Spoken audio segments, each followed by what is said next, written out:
Well, last year at this time, we were sitting here talking about Cal Raleigh as the MVP. And I said without a shadow of a doubt that a catcher doing what he was doing, if he hit 60 home runs, how does a catcher not win the MVP? Well, he didn't win the MVP. Aaron Judge won the MVP.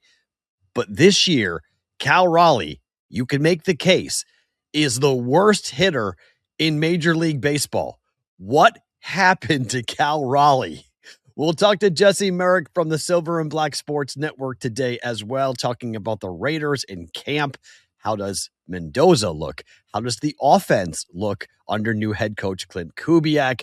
Team of the day is the KC Chiefs, and we have some news of the industry. One casino owner not taking it anymore from the prediction market world. We got a ton to get to. It's a Wednesday. Welcome to Pushing the Odds. It's time!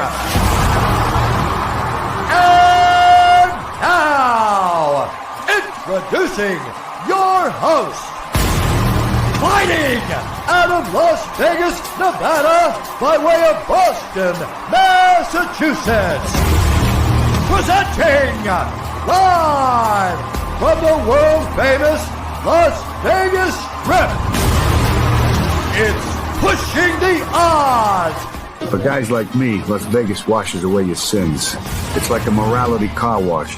Back home, they would have put me in jail for what I'm doing. But out here, they're giving me awards. Here he is, Matt Perrault. Enjoy the show. Enjoy the show. Enjoy the show. Enjoy the show.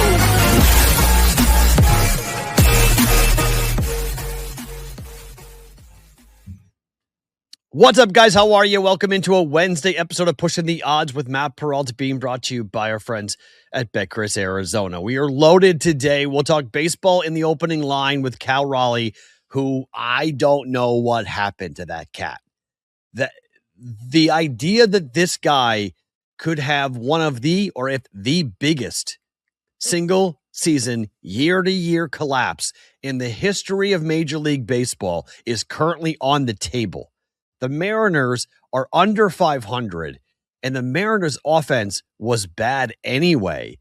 But Cal Raleigh last year was the story of August.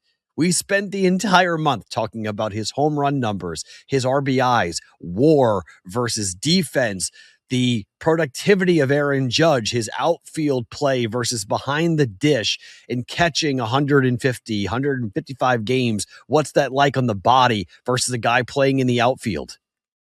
Cal Raleigh is a shell of himself at the moment, and the numbers are eye-popping as to how bad of a year Cal Raleigh is currently having after what happened last year. We'll get to that.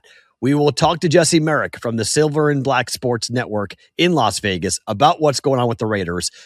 Clint Kubiak, new head coach. How different is this camp this year versus years prior for the Raiders? And what does the defense look like? Max Crosby was supposed to have been traded. Max Crosby is on this roster. You have an offense that looks like it's going to be built around Ashton Genty, but you have a veteran quarterback in Kirk Cousins, who knows the offense. He played for 3 years in a system run by Clint Kubiak. We got that to get into. Team of the day from the Circa Sports standpoint, we will talk about the Chiefs and the return of Patrick Mahomes. They are 15.5 to 1. Their win total is set at 10.5.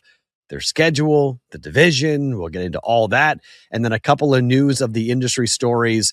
Derek Stevens of Circa not taking it anymore with the prediction markets. He is now on record calling them pirates, calling them thieves, that they are stealing from people who are doing it the right way. And this should not be allowed by the federal government. So Derek Stevens will join us when we're live at Circa coming up in a couple of weeks. But he is now very much in the headlines. And we'll talk about a UNLV initiative to take a look at the history of bookmaking in Las Vegas and potentially having a chance to uncover some stories that people either have forgotten about or don't know about with the history of bookmaking in Las Vegas. So we got a lot of stuff to get to on the program today. Thank you for being here. Looking forward to getting into all of this. You guys in the brigade, good to see you guys.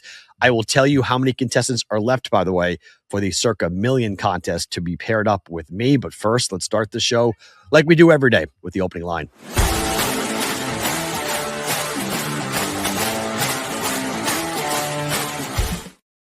All right, opening line, Cal Raleigh. Last year's baseball story, my favorite story last year of Major League Baseball. The Mariners catcher, the big dumper, he was everywhere, right? He was getting endorsement deals. People were talking about the nickname and where he was in the pantheon of greatest single season action that we had ever seen from a guy who was a catcher. You just don't see catchers hitting 60 home runs. It doesn't happen. Cal Raleigh was unbelievable last year.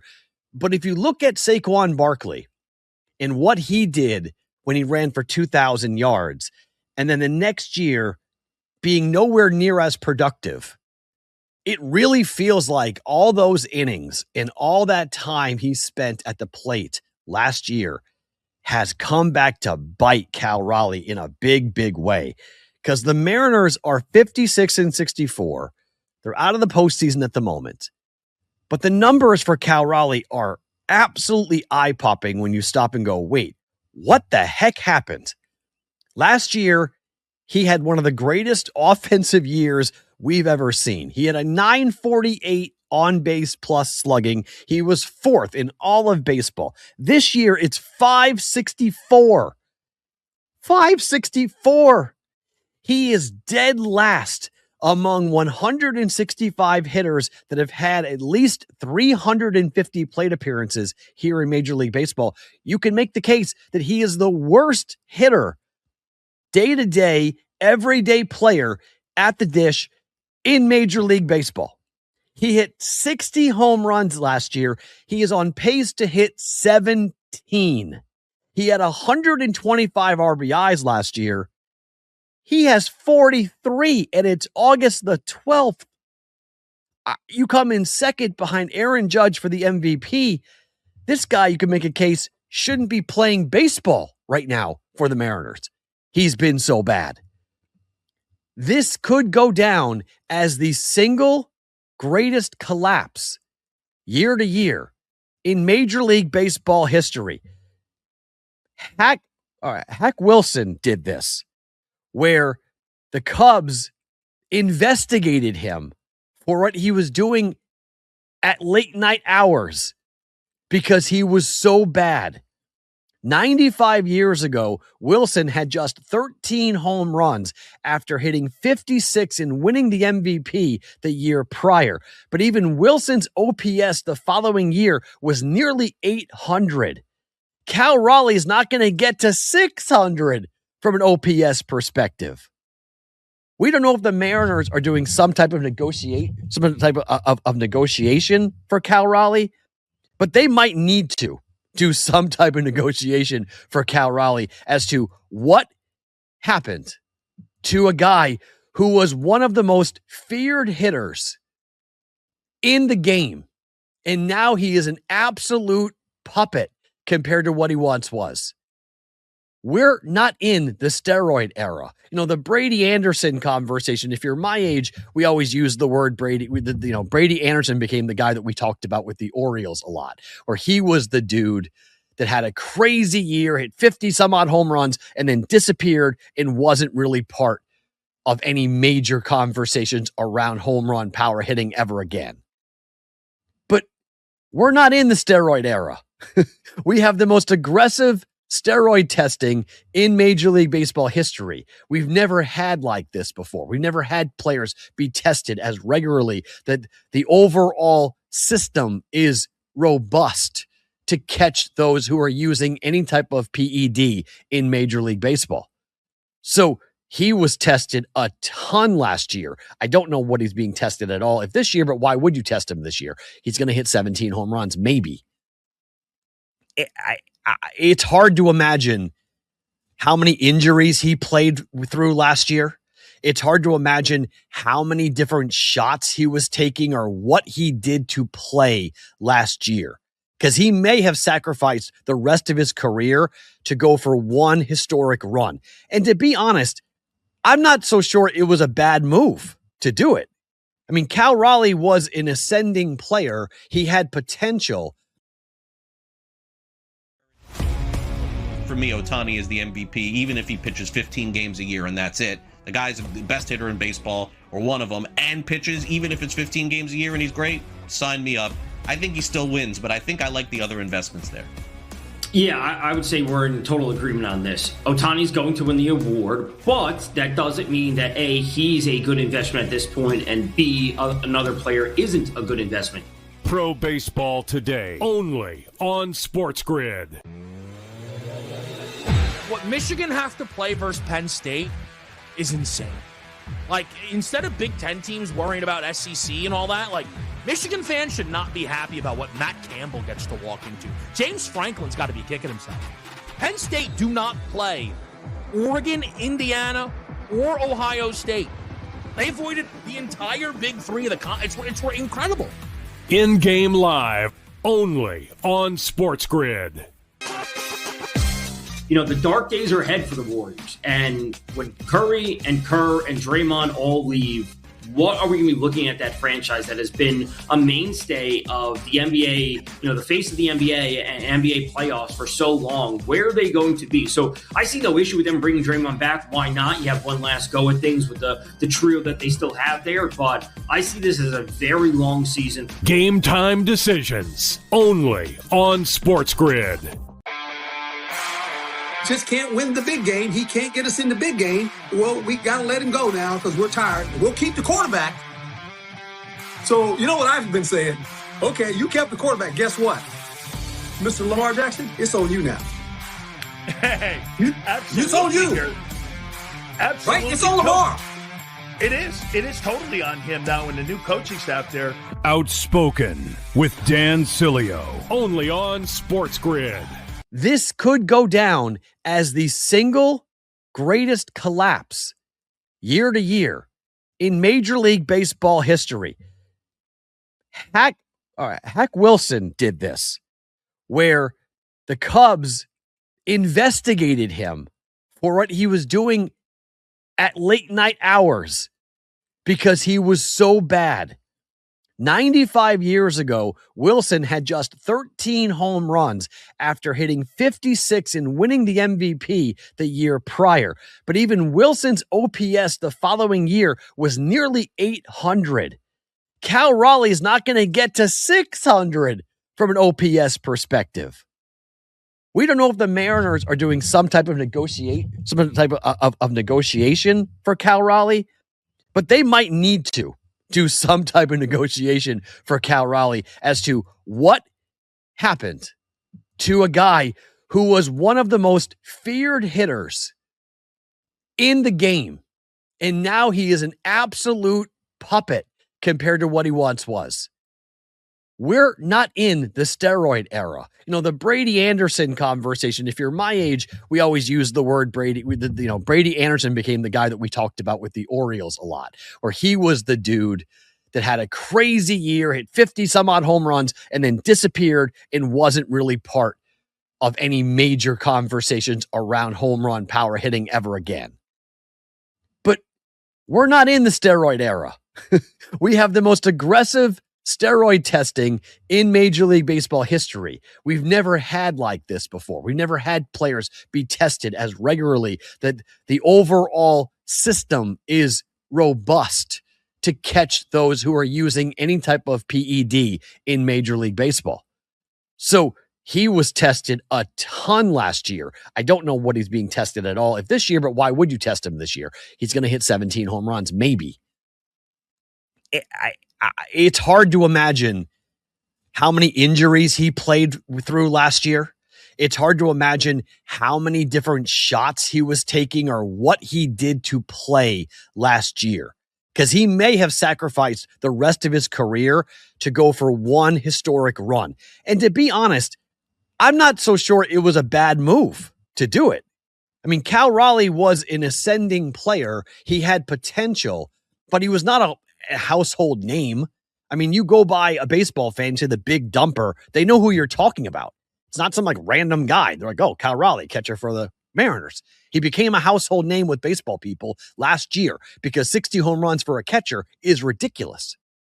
But when you see this level of a drop-off, you have to wonder about last year. Was he doing everything in his power to play and stay on the field? And that means he sacrificed the rest of his career. That he played through numerous injuries. He played through numerous situations where he should have been on the bench. He should have rested because those numbers are incredible. It's like he forgot how to hit a baseball. You don't go from a 948 OPS to a 564 OPS without some level of injury. And he did have an injury early in the year. He has been dealing with different injuries throughout the entire season, but it's not to the point where the injury, if he's that hurt, he shouldn't be playing. So he's able to play, and yet they're running him out there. And yet he's a catcher, so defensively handling the pitching staff, catchers do so much more than just hit.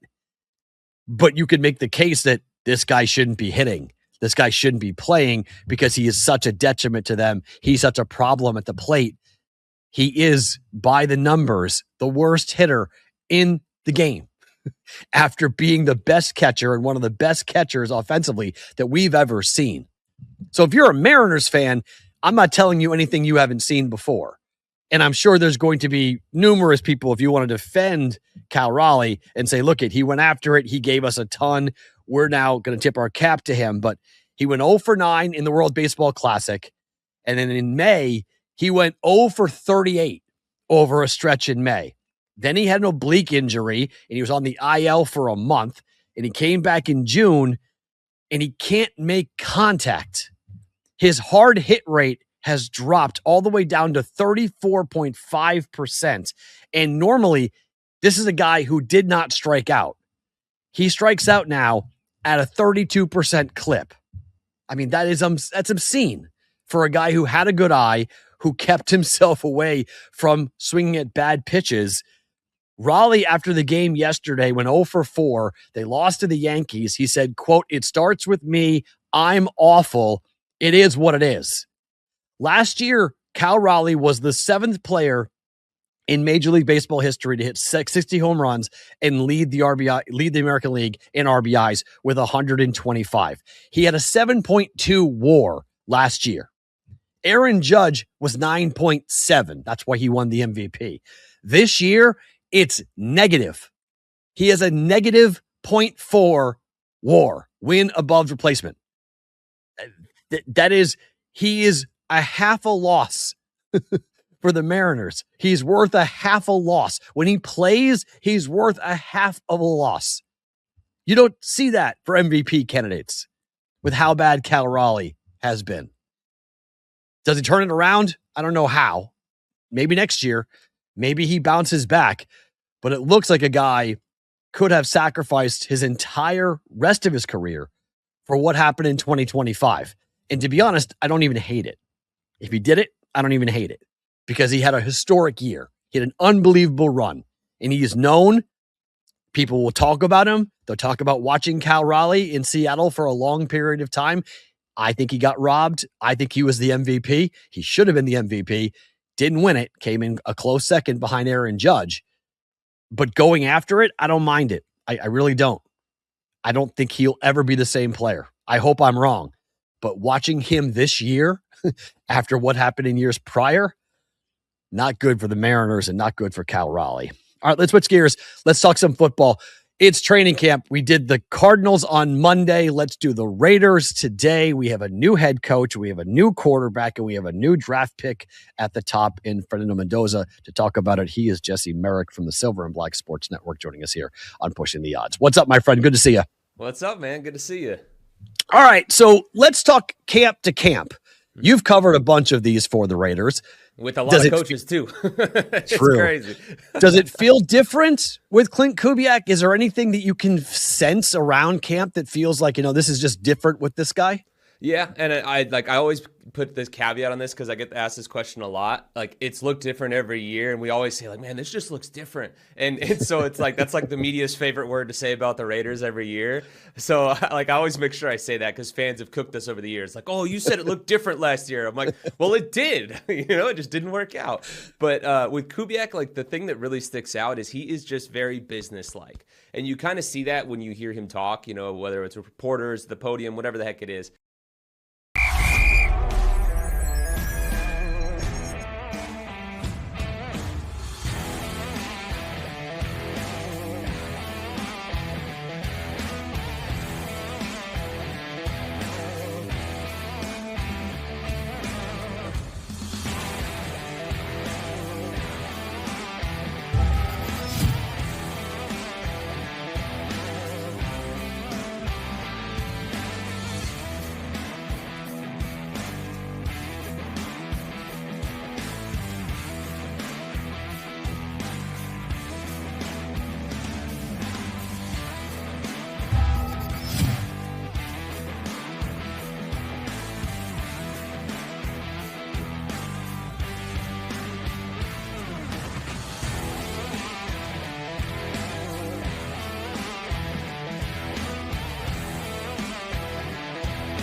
Before we get to the outlook for the overall season, they thought they were going to be without Max Crosby. They traded him.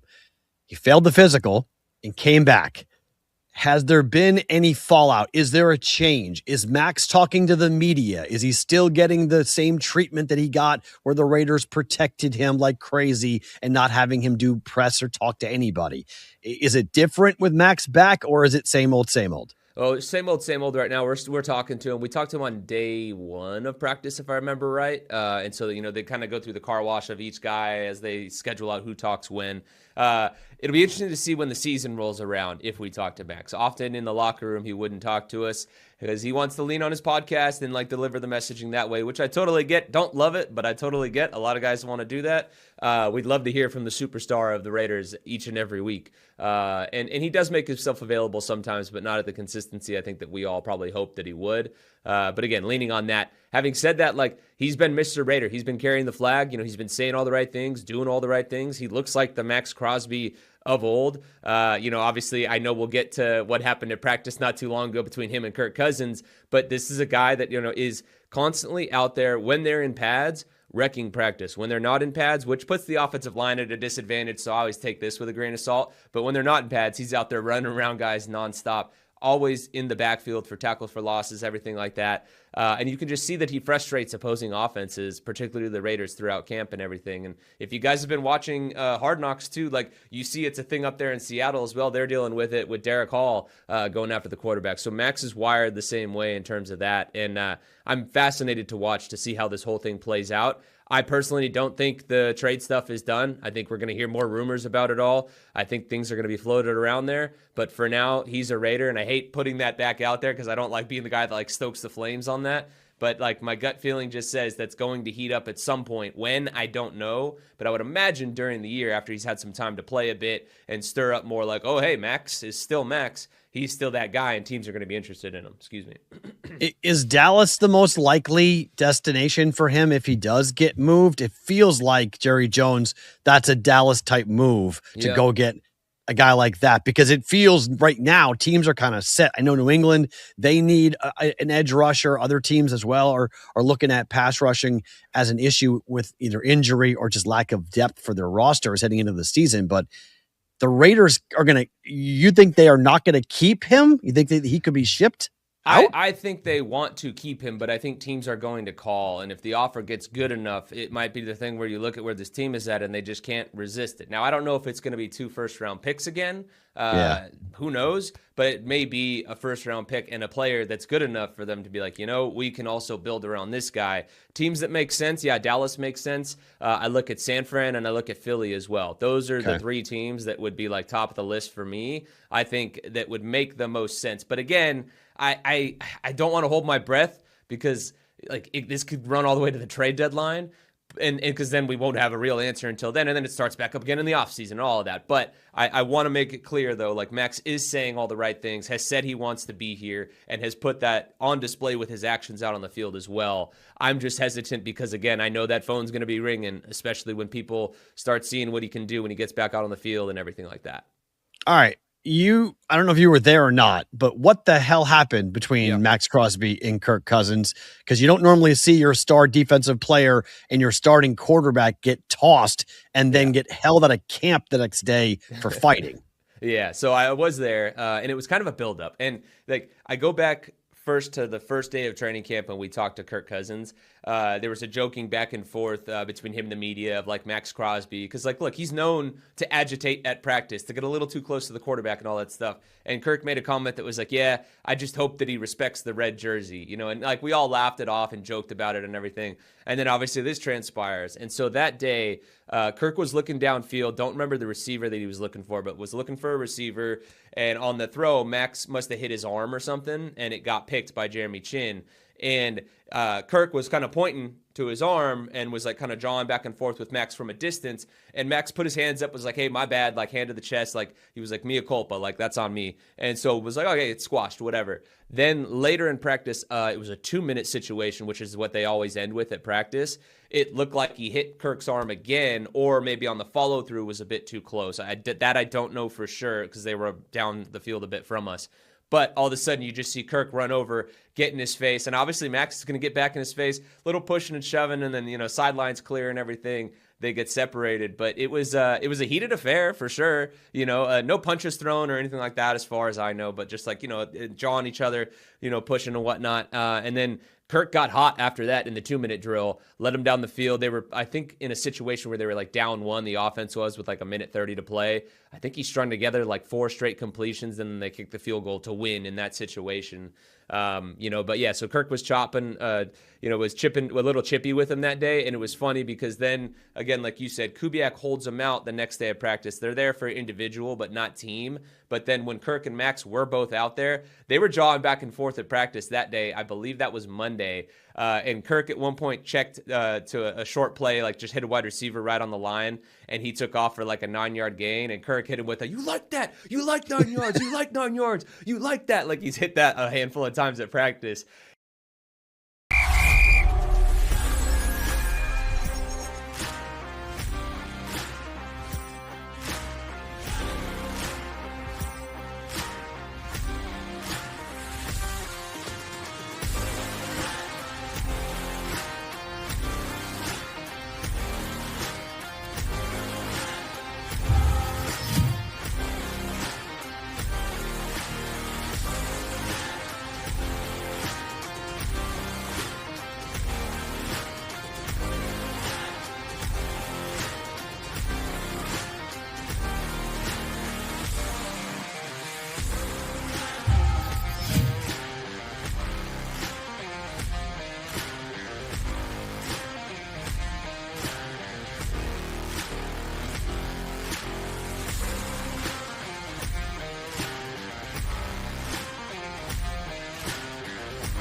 And again, this is why I'm down on Seattle, because I think Kubiak was a massive factor in that offense last year in what they did with Sam Darnold, and not having Clint Kubiak there, having him be in Vegas. We saw it what happened with the Lions. I think you lose your offensive coordinator, your mastermind of what happened with your previous championship run, and then things really start to bog down. So Mike McDonald's a great defensive coach in Seattle, but without Kubiak, I'm not high on Seattle, but I am high on the Raiders with Kirk Cousins in that offense, with Ashton Genty, with the money they spent on the offensive line. Sure, their receivers aren't great, but you have one of the best receiving tight ends in the NFL in Brock Bowers, recently engaged or married. His personal life seems to be stabilized. Like, they got a shot to go over that. They got a shot to go and win 8 games. And I think, I haven't bet it yet. I've thought about it, but you just look at the beginning part of the year, Miami, Chargers, you can win both those games. New Orleans, you could open up 3-0, and KC comes to town really early. I'm not sure if that's good or bad, but the fact that Mahomes, and we'll do the Chiefs today for our team of the day, Mahomes is coming back off the ACL. So, I mean, he's supposed to play week 1, but I don't know. I mean, that could be up in the air. You traveled to New England, where last year the Patriots blew the game to the Raiders because they turned the ball over 5 times in that game. And really, that loss to the Raiders is what cost the Patriots home field in the AFC Championship game. So the Patriots are going to be ferociously pissed off about that matchup, but they beat them last year. So I think it's worth a look. Let's just call it that. It's worth a look to see what's going to happen here for this team. And I do think the over is a potential over 7.5. If you find 6.5, I love that. 7 wins. I absolutely love 7 wins for that, for the Raiders coming up here for today. All right, let's talk about what happened last night. A couple of baseball stories for you.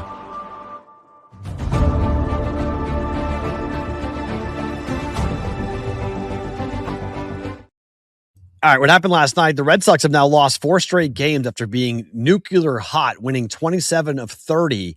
They've lost 4 games in a row, and they could get swept here today by the Blue Jays. And the Red Sox offense has gone ice cold. They started Adley Rutschman, the kid they traded for with the Baltimore Orioles. That did not help.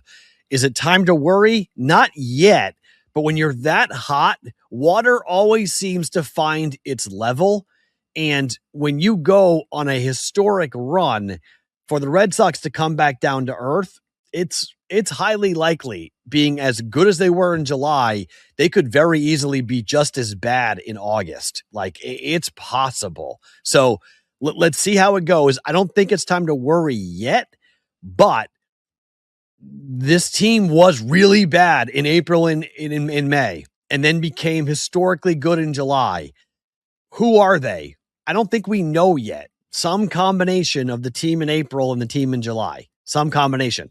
We don't know yet how good they could be, but let's see how the next couple of games go for Boston. This has been a bad week, but let's see what happens tonight and in the future for the Red Sox.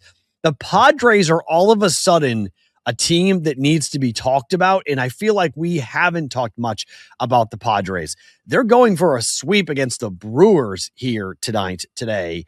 After an 11-2 win yesterday, pounding Brewer pitching, the Padres are 64-57. They're tied with the Diamondbacks for second place behind the Dodgers. And sure, they're 8.5 games back of the Dodgers, and that's not great. But you look at the wild card situation, and they're tied for the second and the third wild card with the Phillies and the Diamondbacks. The Marlins are 2.5 games behind at 61-59, and the Cubs have the number 1 spot at 70-50. But the Padres are playing some really good baseball right now. They've won 7 of their last 10 games, and that's a dangerous team. They made a bunch of trades at the trade deadline. They've got the best closer in baseball in Mason Miller. Padres are something to be reckoned with at the moment. You got to pay attention to the Padres. Okay, let me tell you what happened with the Circa Million contest, because we have 6 entries left. We had 7 yesterday. Now we have 6. I told you yesterday about the puzzle and the issues we ran into with the puzzle, right? Best run differential in MLB. I meant it in 2026. I didn't mean it in 2000 or all time. But a bunch of you answered all time. best run differential in MLB. I didn't specify. That's on me. So I accepted if you did the most historic, number one, greatest run differential ever, or who has it this year. Milwaukee was the answer. 3 was the appropriate answer.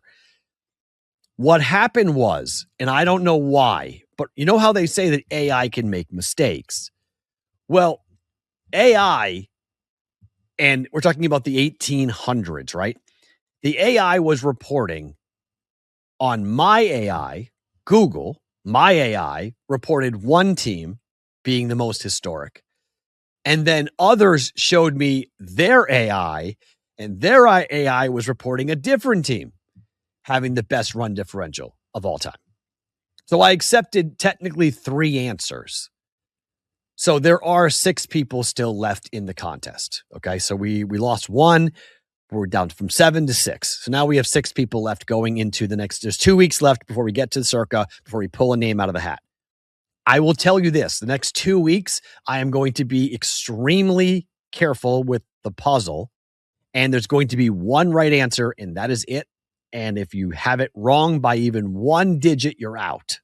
Okay. I'm going to be very strict and much more cognizant of you guys interpreting things differently. I've learned so much about doing this contest over the last month about how people can misinterpret a question and answer it in a way that's not what I'm looking for.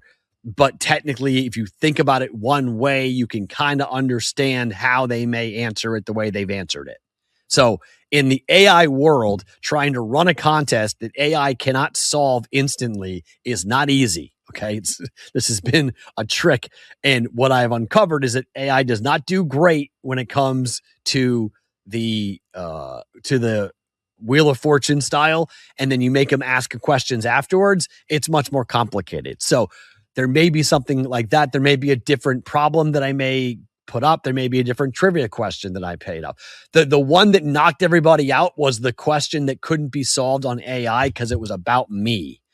So that might be the clue for next week. That very well might be about me, but 6 people are left. If we are, whoever number we're left with on the 27th of August, we'll put those names into a hat and we will pull out the name. If there's just one person, that person wins. So we're down to 6.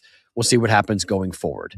Our Circa Sports team of the day is the KC Chiefs, who are 15 to 1, 15.5 to 1 to win it all at Circa Sports. The Chiefs win total is set at 10.5, and Patrick Mahomes is back. KC has a schedule where their bye week is really early. I don't love this. So you're bringing back, and at the time, Eric Bieniemy was a guy like, okay, he's coming back. And then he's got some off the field issues that are really significant with his family that could be a massive distraction for him as he heads into this year. By all accounts, Patrick Mahomes is going to play week 1 against Denver Broncos on Monday Night Football at home. Okay. But that is a hell of a defense to start up against coming back from an ACL injury to face the Broncos. I like the Broncos to win that game on Monday night, to go into Arrowhead and win that game.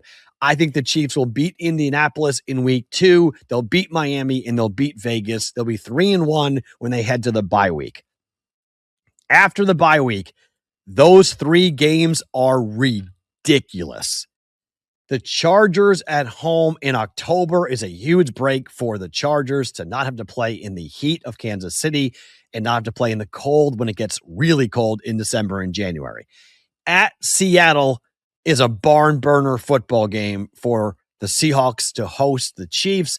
And then at Denver, Chiefs, I think, will lose both games to Denver this year. I know people in KC will hate me to hear that, but I think they are. I think they lose both games. And the fact they played Denver 2 times in the first 8 weeks of the season is a malpractice scheduling mistake by the NFL. Denver and the Chiefs should play in January, not in September, October. That's a mistake. I don't like that at all, but okay, fine. It is what it is. Then you go into the Jets, Falcons, Arizona portion of the schedule. Those are all 3 wins. They've got 3 straight road games. Buffalo, the Rams, and the Bengals. Then the Patriots, then the 49ers. If you want to say what part of the schedule is the most important stretch for Kansas City, for me, Otani is the MVP, even if he pitches 15 games a year and that's it. The guy's the best hitter in baseball, or one of them, and pitches, even if it's 15 games a year and he's great, sign me up. I think he still wins, but I think I like the other investments there. Yeah, I would say we're in total agreement on this. Otani's going to win the award, but that doesn't mean that A, he's a good investment at this point, and B, another player isn't a good investment. Pro Baseball Today, only on SportsGrid. What Michigan have to play versus Penn State is insane. Like, instead of Big Ten teams worrying about SEC and all that, like, Michigan fans should not be happy about what Matt Campbell gets to walk into. James Franklin's got to be kicking himself. Penn State do not play Oregon, Indiana, or Ohio State. They avoided the entire Big Three of the conference. It's incredible. In-game live, only on SportsGrid. You know, the dark days are ahead for the Warriors. And when Curry and Kerr and Draymond all leave, what are we going to be looking at that franchise that has been a mainstay of the NBA, you know, the face of the NBA and NBA playoffs for so long? Where are they going to be? So I see no issue with them bringing Draymond back. Why not? You have one last go at things with the trio that they still have there. But I see this as a very long season. Game time decisions, only on SportsGrid. Just can't win the big game. He can't get us in the big game. Well, we got to let him go now because we're tired. We'll keep the quarterback. So, you know what I've been saying? Okay, you kept the quarterback. Guess what? Mr. Lamar Jackson, it's on you now. Hey, absolutely. It's on you. Absolutely. Right? It's on Lamar. It is. It is totally on him now and the new coaching staff there. Outspoken with Dan Cilio, only on SportsGrid. If I'm betting today, I'm betting the under. I'm going under 10.5 wins for Kansas City. I think that schedule is really difficult. I think there's a lot of question marks about going on right now. Just not there. I'm just not jumping up and down with that on this because it's a lot of traveling for Kansas City. It's a lot of questions with the end of the career for Travis Kelce, with the receiving issues that they have had. Yes, they've made some adjustments with their running game. Yes, their defense should still be very, very good. But this feels like a team that's just trying to hang on to some older veterans and trying to make one last run with a division that's going to be really difficult, really, really tough. I'm not that high in Kansas City. I would go under. If I'm betting on the win total here for the Chiefs, under 10.5 wins for Kansas City. And I do think Mahomes will be good this year. I do. I think he'll be Patrick Mahomes. It's just the receivers and the overall offense just isn't what it should be or needs to be given the defenses he's going to face in the AFC. Just don't think it's going to be as good, or it's not as good as it needs to be for Kansas City. The Circa Sports team of the day, every day here on Pushing the Odds, brought to you by Circa Sports. You're going to join in person in Vegas or Reno for Circa Survivor, Circa Million, $1,000 entry, $6 million guaranteed, or a $20 million plus guarantee for Circa Million and Survivor. Any extras that goes over on the guarantee goes directly back into the prize pool, and the $100,000 Grandissimo is available as well. Circasports.com for more information about the contests. Our pro football story of the day, news of the day, presenting by Vegas Football Proxy. We're now back talking about Christian McCaffrey. Like, this is ridiculous. The 49ers injuries are unbelievable. The number of players already sitting out or are hurt here, it's getting wild. Kyle Shanahan yesterday had to tamp down concerns about Christian McCaffrey after missing practice yesterday. Shanahan was asked by David Bonilla of 49erswebzone.com about any concern over Christian McCaffrey. He said, quote, "No, my concern would be him toughing through tightness like a lot of people do, and then hurting something bad and then pulling something, which then it could be a month. That would be our concern. So once we hear him talking a certain way, Christian's a guy who needs to get prepared for week one. But also, we're pretty confident in what he's done before. We're confident in what he's done these 2 weeks. We just want to make sure we don't make anything something to be concerned about." It's a whole lot of gobbledygook coach speak for like he may have tweaked something. And McCaffrey tweaking things has led to like month-long absences out of the 49ers offense. And when that guy's not on the field, the 49ers are a totally different football team. When Brock Purdy doesn't have Christian McCaffrey to throw to and to hand the ball off to, they are a totally different football team. He is still, when healthy, one of the best running backs in the game. But availability is a huge question for Christian McCaffrey. So watch that story. Watch that story. That is something to be concerned about from a fantasy standpoint, from a 49ers standpoint, from a betting standpoint. Early in the year, that's tough. Like, you got to be real careful with that right now about what may happen here for Christian McCaffrey in the 49ers, because there's a lot of things. Mike Evans has been nicked up. Like, a lot of questions about this 49er team at the moment. We told you about the Circa contest. The Westgate contests also can be proxied by the official proxy service of PTO, that being VegasFootballProxy.com. Tom and his great staff can get you through this football season. You must go to Vegas to sign up with Tom, and then he will put your picks in for you throughout the entire year for Circa Million, Circa Survivor, the Grandissimo, or any of the Westgate Super Contest or the Westgate contests, which include the Super Contest, the College Contest, their Survivor Contest as well. You're going to go to VegasFootballProxy.com to make your appointment with Tom to get him to sign you up. The official proxy service of Pushing the Odds is VegasFootballProxy.com. Okay. Let's switch gears, talking about football, but talking about it from a coaching perspective. Let's jump down the rabbit hole and talk about new coaches and who has pressure on them in their new jobs.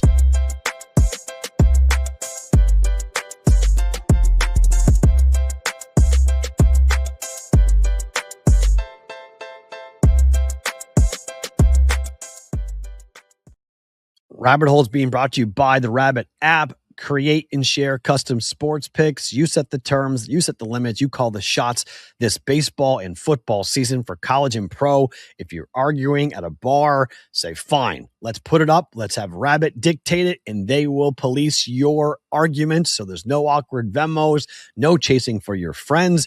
You can challenge anyone, randoms, or your friends on Rabbit. Download the app today. Google Play, Apple Store. Use the code PTO5 when you sign up for 5 free Rabbit Cash.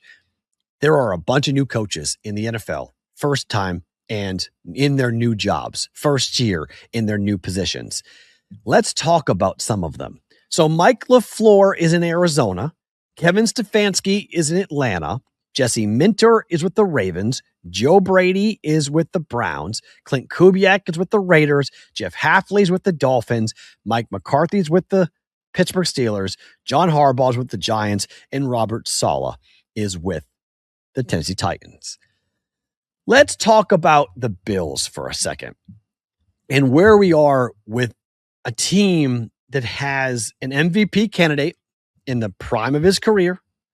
You've got a Joe Brady-led offense. Now he becomes the head coach. They were defense with Sean McDermott, and now they go offense with Joe Brady. He said yesterday about being hired, saying, I didn't take this job to shy away from expectations. I know what I signed up for, and I'm going to embrace it because no one rises to low expectations. I want this city. I want what this city wants, which is a championship. But he's 36 years old, coming in to a market that is opening up a brand new stadium in which this week we will see what this stadium looks like when the Bills are hosting the Panthers for their first preseason game. But the reports by fans who went to the scrimmage is that there are seats that you can't see the whole field. They have obstructed view seats in a stadium being built in 2026. That is malpractice. That should never happen. We should never have obstructed view seats in a stadium that is brand new. So you've got a lot of things going on, and to the point where like the Bills publicly are talking really crazy about like, hey, you should be thankful for what we have built and the money that we have invested. Like it's weird. You know, the whole thing is weird right now about the stadium. So now you're going to open it up, and you got a 36-year-old head coach.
All right, news of the industry, and we're going to talk to Derek Stevens in 2 weeks in Vegas at Circus Sports for the Ultimate Football Contest weekend. But Derek Stevens is in the news today for blasting prediction markets. Derek Stevens, talking on a podcast yesterday of prediction markets, said, quote, "They're pirates. They're thieves. We'd be able to offer minus 102 splits either way as well if we didn't have to pay all the fees. I tend to believe that more balanced heads are going to prevail."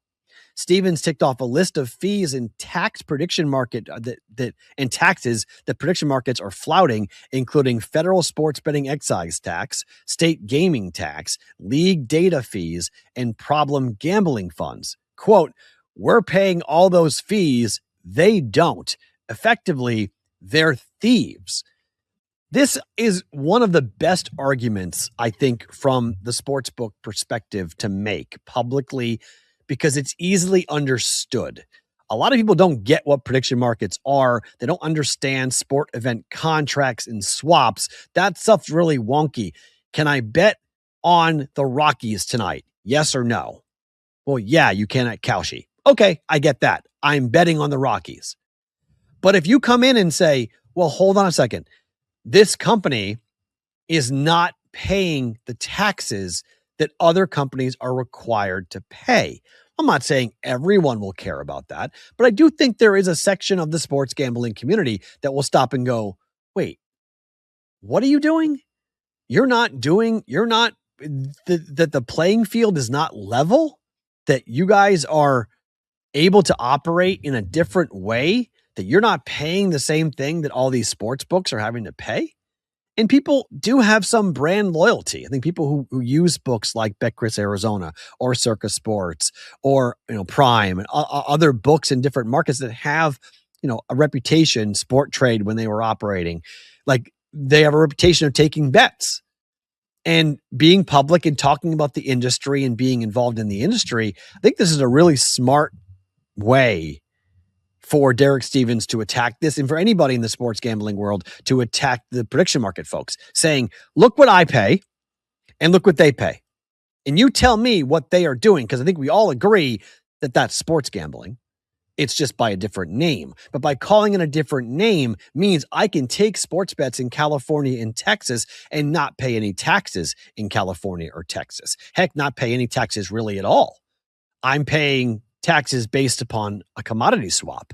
I'm not paying taxes that have been passed for sports gambling in state by states and nationally as well with the federal excise tax. So from a political standpoint, I think this is an easy thing to look at. A legal standpoint makes it more complicated, but from a PR standpoint, I think this is brilliant. I think it's absolutely brilliant for Derek Stevens and anybody in the sports gambling space to list out the things that you have to do to be in business, comparing it to the other things that prediction markets have to do to be in business, and how vastly different they are, and how really unfair it is that you're allowing these PMs to run around and take bets in these states without having to pay anything compared to what the actual sports books are paying in Michigan, in New York, in New Jersey, in Pennsylvania, in these big states. So I thought that was really, really smart for Derek Stevens to point out the different way that these books are policed tax-wise, from one being a sports book with a license and the other being a prediction market that just gets to take business from those states without paying for anything comparatively. Second story, and this came from BetBash. We didn't get this on BetBash, but I want to pass this along because I do think this is really cool. UNLV is doing an oral history project to capture the story of Nevada's bookmakers. This is a project to explore the careers of 10 of the most influential sports book directors in the history of Las Vegas. Richard Schutz has been on this show, and the CEO of America's Bettor's Voice, and David G. Swartz, who I don't think I ever met at UNLV. Gaming historian, author, and ombudsman at UNLV are going to identify 10 historically significant bookmakers and whose stories will be preserved as part of the project. There'll be an advisory committee formed to identify participants whose interviews will become part of a permanent collection of the Oral History Research Center in the library at UNLV. Oral histories will be available to historians, researchers, and the public. You better believe I'm going to be listening and watching however they put that out. And I can't wait to see who they pick, because Roxy Roxborough will be one. Guaranteed Roxy will be one. But how many others? Part of the Stardust, people who are part of even Circa, people who are part of the legendary books that were in Las Vegas. That's going to be super fun to see how that all plays out. I'm really excited to see how that goes when that comes out, and which 10 will be telling their history. So to learn more about bookmaking and the history of bookmaking in Las Vegas with UNLV. And Spanky is heavily involved in this. It's very cool. That announcement was made at Bet Bash. So I'll be watching for that for sure coming up here in the next couple of months. Let's make some plays for tonight.